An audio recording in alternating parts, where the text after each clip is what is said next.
Bismillahirrahmanirrahim. Assalamualaikum warahmatullahi wabarakatuh. Izinkan saya untuk memperkenalkan diri saya terlebih dahulu.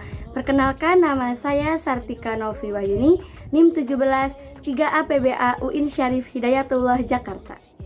Di sini saya ingin menyelesaikan tugas saya di mata kuliah Psikologi Pendidikan, yaitu membuat video bagaimana gaya cara belajar yang telah dijelaskan oleh Bu Erba dan referensi-referensi buku yang telah saya pahami. Langsung aja nih ya, mengenai gaya belajar. Semua orang pasti memiliki gaya belajarnya masing-masing ya kan, nggak bisa dipungkiri sama kita kalau si A, si B, dan si C itu gaya belajarnya harus sama, karena setiap orang itu memiliki gaya belajar yang berbeda gitu. Punya gaya belajar tersendiri, bagaimana caranya dia untuk memahami pelajaran tersebut.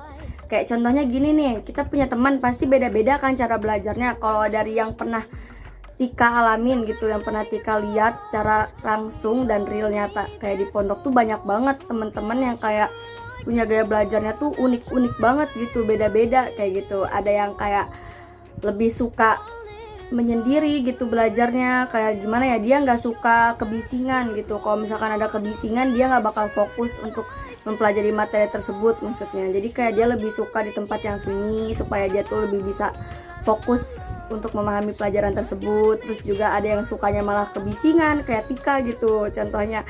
Jadi kayak lebih suka mengekspresikan belajar itu dengan cara bercuap-cuap, mengeluarkan suara sekencang mungkin gitu. Terus memahami materi itu dengan cara ngomong sendiri sama diri sendiri gitu. Oh jadi ini kayak begini, oh ini kayak gini. Jadi kayak dia nggak bisa belajar diem kayak gitu, malah nggak paham. Lebih suka kayak mengekspresikan materi pelajaran tersebut dengan pemahaman dia sendiri kayak gitu. Jadi biar dia juga paham sama materi tersebut. Terus ada juga yang kayak gaya belajarnya itu nggak bisa diem di sini tuh, maksudnya gerak-gerak kesana kemari kayak gitu. Ada juga tuh temen yang kayak gitu. Jadi dia itu gimana cara belajarnya tuh maju mundur sambil jalan, tapi dia mempelajari materi tersebut, mengulang materi tersebut. Gimana caranya biar dia paham. Mau dia muter-muter atau jalan-jalan kemanapun itu, pasti semua orang punya gayanya tersendiri ya kan. Terus kalau kayak di luar, kalau kayak di Man gitu ya, Tika juga punya teman-teman yang unik lagi. Kayak dia tuh belajar, ada yang kayak sambil ngeliatin video Korea, sambil ngeliatin kayak K-pop, terus ada yang drakor, tapi dia juga sambil belajar gitu. Jadi diseling-selingin, belajar ngeliat video, belajar ngeliat video. Ada yang kayak gitu.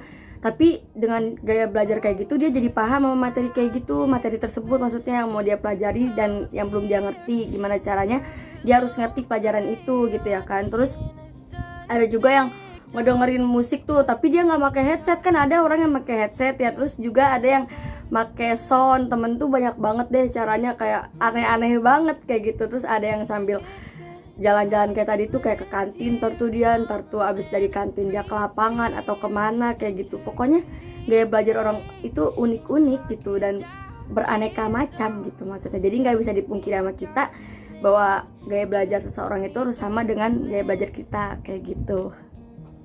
Nah, ke gaya belajar dari materi yang dijelasin sama Bu Erba tuh, Tika paham tuh kan gaya belajar ada 3 yang udah dijelasin sama Bu Erba tuh. Ada gaya belajar secara visual, auditori atau kinestetik, yang kayak fisik, menggunakan fisik gitu. Nah, jadi kalau misalkan dari yang visual yang Tika pahamin tuh, gaya cara seseorang dengan visual tuh dia lebih kayak sering ke menggambar, menulis, warna-warna kayak gitu.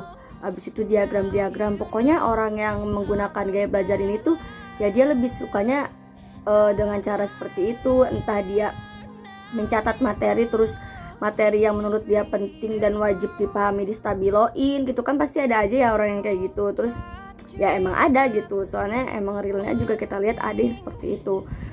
Terus dia atau dengan cara menggambar atau dengan cara menonton terus mencatat kan ya. Jadi visual tuh lebih kayak gitu sih. Terus kalau ke auditori yang Tika pahamin tuh, dia tuh lebih seringnya kalau misalkan lagi belajar tuh entah dia mendengarkan lagu pakai headset atau yang lain sebagainya, intinya yang berhubungan dengan ada audionya kayak gitu. Jadi supaya dia paham ya dia menggunakan cara tersebut, karena dia juga suka sama gaya belajar yang kayak gitu ya kan, biar dia juga nggak boring, entah dia pakai headset atau pakai sound segede mungkin gitu ya, mendengarin lagu tapi tangan dia nulis dan memperhatikan materi tersebut kayak gitu.